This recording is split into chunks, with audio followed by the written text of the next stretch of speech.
বন্ধুরা, আপনারা সবাই কে কে পুরুলি শাকের শুক্তো খেয়েছেন আমাকে একটু জানাবেন। আমি আজকে রান্না করছি, আপনারা দেখুন।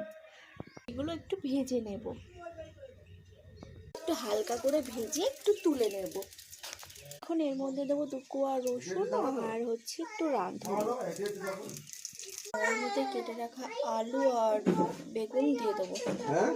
এটা এখন একটুখানি লবণ আর একটুখানি হলুদ দিয়ে একটু ভাজা ভাজার মতন করে নিয়ে তারপরে পুকুর শাক আর এই বড়ি ভাজাটা দিয়ে হালকা একটুখানি ঝোল দিয়ে ঢাকা দিয়ে রেখে দেবো।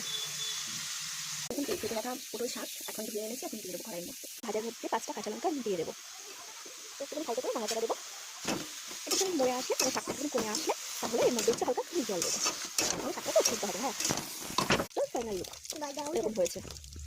আপনারা চাইলে একটুখানি ঝোলও রাখতে পারবেন। এটা খুব টেস্টি আর খেতে খুব অসাধারণ খেতে এটা।